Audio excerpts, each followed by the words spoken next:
bonsoir à tous. Merci de nous retrouver une nouvelle fois sur Acting City TV, la web TV des comédiens.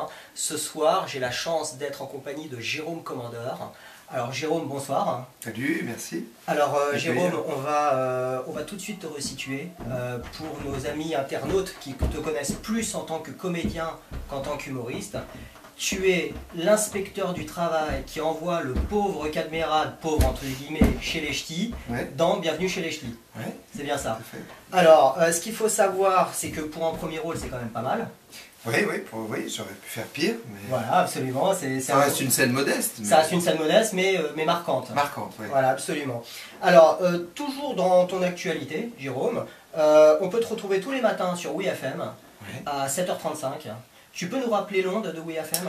Bien sûr, c'est 102.3 et j'y suis à la demi de chaque heure de 6 à 9, donc 6h30, 7h30, 8h30, 9h30. D'accord. Et en fin d'après-midi, je crois 16h30 et 18h30. Voilà, alors ce que tu fais, c'est que tu commentes l'actualité satirique. L'actualité de télé, c'est voilà. sur la télé de manière un peu sanglante. D'accord, ok. Donc ça s'appelle Commandeur Replay, voilà, et c'est tous les matins, enfin aux heures que tu viens de nous donner. Très bien. Alors, ce qu'il faut savoir également, Jérôme, enfin ce que nos internautes doivent savoir, c'est que tu es un artiste produit par Danny Boone. Ouais. Voilà, et c'est d'ailleurs lui qui met en scène... Bah, tu me l'apprends, donc... Voilà, Jérôme Commandeur se fait discret, saison 2. Ouais, exactement. Voilà. Alors, la question qu'on a envie de te poser, Jérôme, et après tout c'est bien normal, comment as-tu rencontré Danny? Alors, dans une radio justement, il y a quelques années, il y a 3-4 ans, je faisais des sketchs dans une radio et puis il est venu, il a proposé de venir voir le spectacle, je pensais qu'il le faisait par politesse, et en fait non, il est venu très vite, il avait vu un sketch à moi en télévision, il est venu très vite, je crois que ça, pour en avoir parlé avec lui après, ça lui trottait pas mal dans la tête de produire un jeune mec ou une jeune nana très bien. Vraiment, c'est une rencontre due au hasard. Voilà. Et il y a eu un coup de foudre, il y a eu une alchimie artistique entre vous deux. Mais moi j'étais très impressionné de le rencontrer. Et puis, oui, il est venu, je crois, en novembre, et en janvier on travaillait ensemble. D'accord. Parce que quand on connaît les délais de ce métier, on a un métier qui est très lourd, enfin, faire venir les gens c'est très compliqué. 2 mois c'est une peau de chagrin, c'est rien du tout. Voilà, absolument. Alors, dans ton précédent spectacle au Palais des Glaces, Jérôme Commandeur se fait discret saison 1. Oui. Voilà, je ne me trompe pas. T'es fan de série alors? Ah mais absolument, qui a eu énormément de succès. Et surtout, Jérôme, j'aimerais bien qu'on dise un mot là-dessus. Il y a eu ce fameux sketch sur Facebook, qui, si je ne me trompe pas, t'a permis en plus de prolonger ton spectacle plus qu'il n'était prévu au départ. Exactement, voilà. Exactement. T'es bien renseigné, il a fait 1 million de vues sur Internet. Et les 3 derniers mois, je crois, février, mars, avril étaient complets. Et c'est ce qui nous a amené à prendre plus grand ici à la Comédie de Paris. Et on prend encore plus grand mi-janvier au Splendide. D'accord. D'accord, c'est impressionnant. Et c'est vraiment lié, tout à fait, c'est vraiment lié à ce sketch.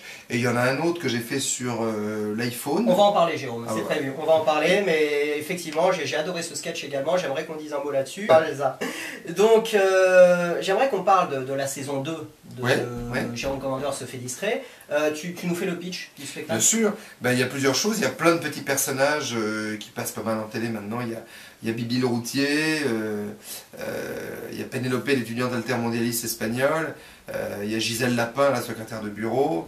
Et puis il y a toute une partie, alors les sketchs s'entremêlent évidemment, c'est pas binaire, mais il y a une autre partie où je parle aux gens avec moi et je donne un peu, c'est comme une espèce de revue de presse, un peu de l'air du temps. Donc là en l'occurrence, il y a Facebook, il y a l'iPhone, il y a les tournées RFM Partie 80 avec Émile et Images, où je raconte mon concert d'Émile et Images, Émile du groupe Gold et le groupe Images. Il y a, voilà, c'est un mélange de Jérôme et de personnages. Voilà, il y a certains personnages que tu reprends, il y a des nouveautés, il y a des nouvelles thématiques, et c'est plus participatif pour le public, on va dire. Ah oui, les gens s'y retrouvent, mais c'est... D'accord. Alors, tu as appelé ton spectacle saison 2, ça veut dire qu'il y aura une saison 3, une saison 4, c'est quelque chose que tu penses continuer toujours dans... Oh, pourquoi pas? Pourquoi pas, ouais. Oui, pourquoi pas? C'est vrai que j'aime bien le... Parce qu'on se disait comment dire aux gens que ça change un peu sans que ça change. Et le côté saison, c'est exactement ça. C'est-à-dire qu'on retrouve, comme dans les séries, on retrouve les mêmes personnages, mais c'est pas forcément les mêmes aventures. C'est un peu la même chose. On le fait évoluer comme Alors il y en a qui viennent me voir, qui m'attendent à la sortie, qui m'ont dit je vous ai découvert saison 1, je vais vous voir saison 2 et je reviendrai saison 3. Et Ça veut tout dire. Oui, ça fait plaisir. Ça Ouais. veut tout dire. J'aimerais bien qu'on rappelle les dates, Jérôme. Bien sûr. Alors, donc depuis le 8 octobre jusqu'au 15 janvier, ici à la Comédie de Paris, et à partir de fin janvier jusqu'à fin avril au Splendide, rue du Faubourg Saint-Martin, et de mi-novembre, c'est compliqué, et de mi-novembre à mi-janvier, en première partie de Danny Boone à l'Olympia. Donc carrément. on fait donc quasiment là, les trois en même temps. Absolument, d'accord. Bah écoute, bravo, c'est à 21h30 pour l'instant à la Comédie de Paris. Hein. Ouais.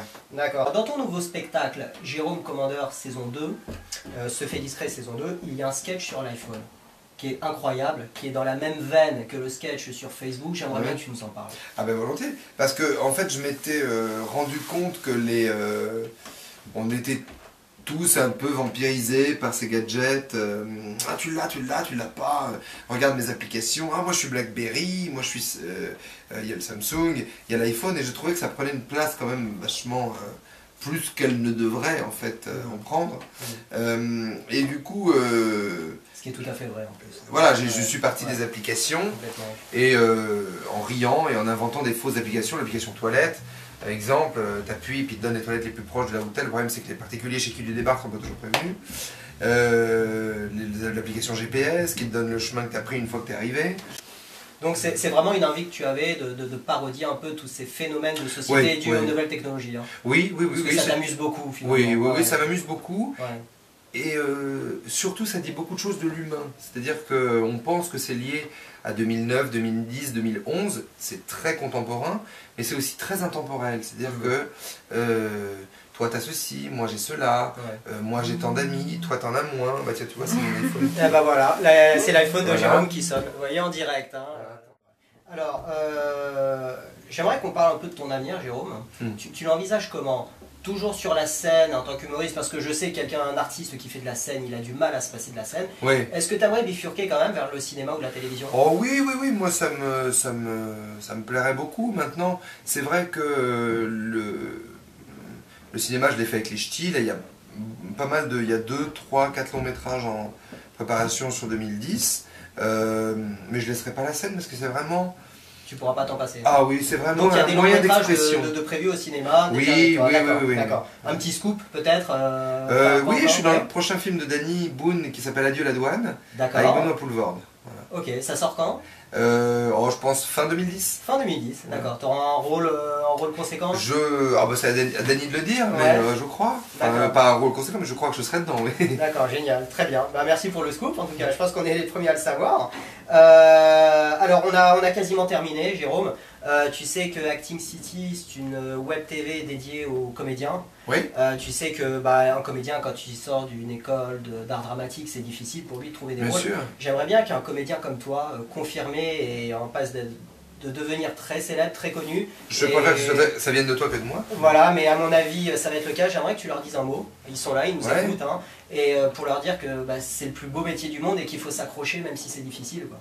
Oui, moi ce que je pourrais leur dire, c'est parce qu'on me pose souvent la question, on me dit souvent quand je rencontre des gens ou dans la rue, dans les soirées, qu'est-ce que je pourrais faire pour devenir humoriste, et moi je leur dis de jouer, c'est-à-dire que se trouver, on ne se trouve qu'en jouant, et il y a plein de salles de spectacle qui ont des tailles de boutiques, de petits magasins qui font 15, 20, 30 sièges. Là où j'ai moi démarré, je pense à la petite scène rue Pradier dans le 19e. Il faut aller voir les gens qui tiennent ces trucs-là, et que même si tu as tous les 3e jeudis du mois à 22h30, même si tu penses que ce sont des horaires pourris, etc., c'est là où tu vas forger ta réflexion et où tu vas prendre conscience de ce que tu peux donner aux gens, parce que même s'il n'y a que 10 personnes tous les soirs, ces 10 personnes te permettent de travailler. Jouer énormément, ne jamais quitter l'affiche, jouer, parce que c'est en forgeant qu'on devient forgeron. Absolument. Merci beaucoup Jérôme. Merci beaucoup. Voilà, donc j'étais avec Jérôme Commandeur, Comédie de Paris. Son spectacle va bientôt débuter. Nous, on se retrouvera très bientôt en compagnie de Kev Adams, un artiste juste pour rire, que l'on découvrira ensemble. Merci beaucoup, merci Jérôme. Merci, au revoir. Super.